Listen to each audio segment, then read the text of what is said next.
So, there's something called psychosynthesis that I read about recently in a book called The Power of the Mind to Heal by somebody named Joan and her husband. And her husband was Ukrainian, I think. I can't remember the exact names. I can actually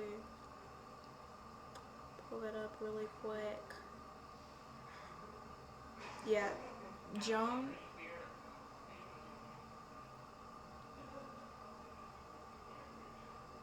Joan and Miroslav Borisenko. So yeah, they wrote that book, and in there they just kind of like passingly talked about something called psychosynthesis, which is like a step forward from Sigmund Freud's psychoanalysis. So Freud was like, okay, we have like the id, the ego, and the superego. And somebody Italian, I don't know their name, but they coined this term psychosynthesis, and it's like the integration of all three of those, rather than just compartmentalizing them, like realizing them as a complete expression of you as an individual. Whether you're a martyr or no, whether you're a nun or whether you're a prostitute, they're two sides of the same coin, and that coin is humans, us as humans. So let me read something that I wrote. The integration of both evil and good, id and superego, is necessary to live the best possible life. Just starting from there,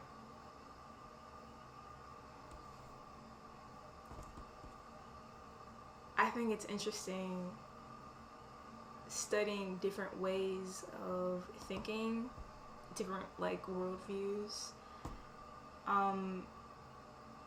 because you can literally just change your thoughts and then your world will change. Like if you think negatively all the time, then you're gonna like expand upon the negative experiences that happen to you, and then you're gonna say, oh, my life is terrible, blah blah blah. But if you are like a more positive thinker, then you'll focus on like more positive stuff. I think somebody like Aretha Franklin or like one of those women said something like focus on the positive. I don't think it was Nina Simone. It was somebody, but yeah, focus on the positive.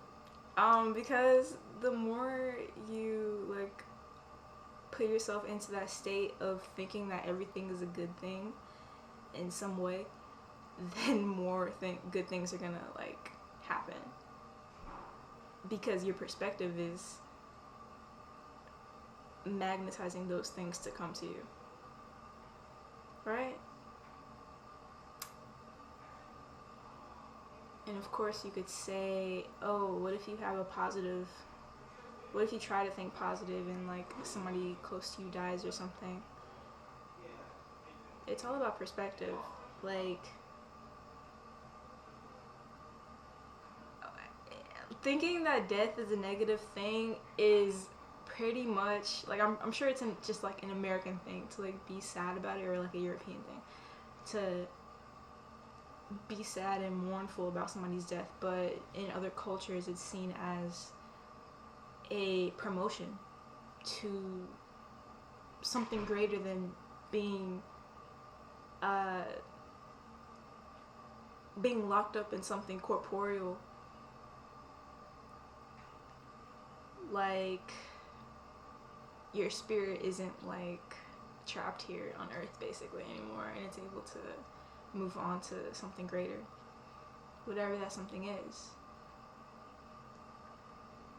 Even if there is no belief in something greater after you die, it's a celebration of the circle of life and the life cycle, and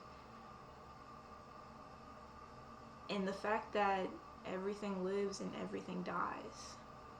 That is a part of this earth. So if there is no belief in an afterlife, there is a belief in connection to earth. If we're celebrating death. If we're not celebrating death, if we're thinking they got taken from us, then it's a very narrow-minded perspective, because there's something there about this is the only world that we have. What you see is what you get. And I know from personal experience that's not true at all. So anyways, that's just the first sentence. Yeah, the integration of both evil and good in superego is necessary to live the best possible life. That is to be as true to yourself as possible, to return to the soul that is unobstructed by conditioning, or as Jesus would say, the way that we can become as little children who can enter the gates of heaven. Little children are not segmented like we are. They're not jaded adults. They're one with the world around them. Like, when children are experiencing the world, there's no separation between them and whatever's in front of them.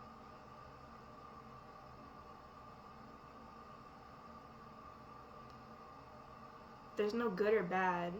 There's simply pleasure or pain.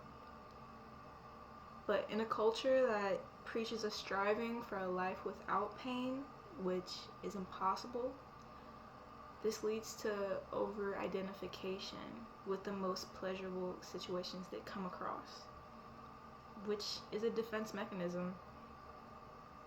It's something you build over time. The neural pathways are carved into over and over again, these pleasure neural pathways. These false identification, these false self-identification pathways are carved into over and over again, crafting gorges that can become as deep as the Grand Canyon. Because we are creatures of habit, and we like to stick to what we think works.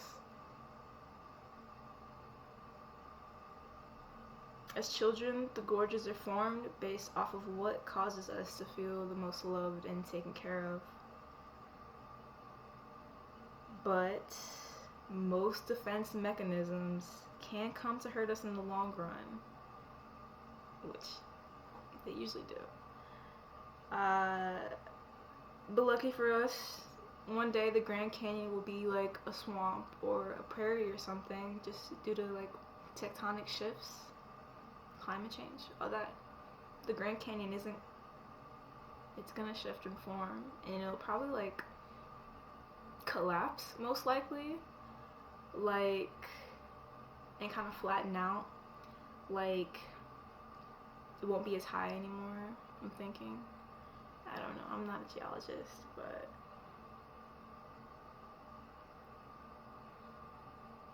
yeah, it might just become a part of the ocean.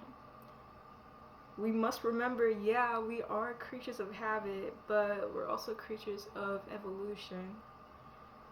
And I believe that one of our missions as a species in the coming years will be to adapt forward while going backward into what we know has worked in the past. Like, accepting our place as animals on this planet, as well as our rapidly advancing technology. But the idea is to be fully aware of what does and does not work. And to be fully aware requires a retreat from what you see, because what you see is not what you get.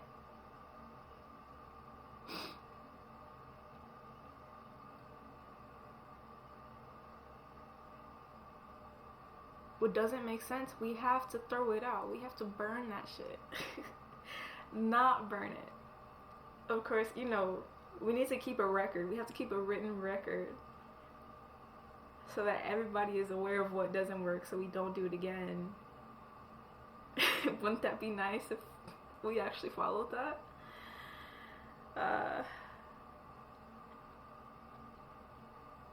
But yeah, whatever does make sense, we keep it moving. We keep it with us as we move forward, as we advance. And I imagine people taking the word sense for granted, saying that the right to abort doesn't make sense, or pineapples on a pizza doesn't make sense, therefore those things shouldn't exist, etc., etc. But this goes back to my original point of what does make sense will differ from person to person.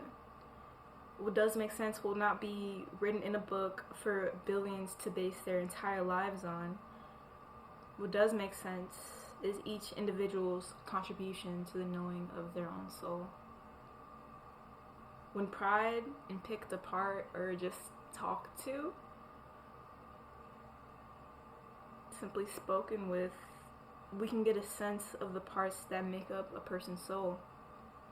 Just from first impressions, we can understand a few things about what is important to a person, some of which they may not even be aware of. No matter how conditioned we become, our soul will find ways to show through. But instead of it hiding behind some corner of our minds, with some of us being completely unaware of it, I believe we can become very well acquainted with it. After all, it is you. Your soul is you. It's the you that put yourself here. And from that book that I was talking about, I saw this quote by Diani Iwahu. And they say that fire of clear mind is in everyone, and to remove any obscuration of its clarity is the duty of all people in this time.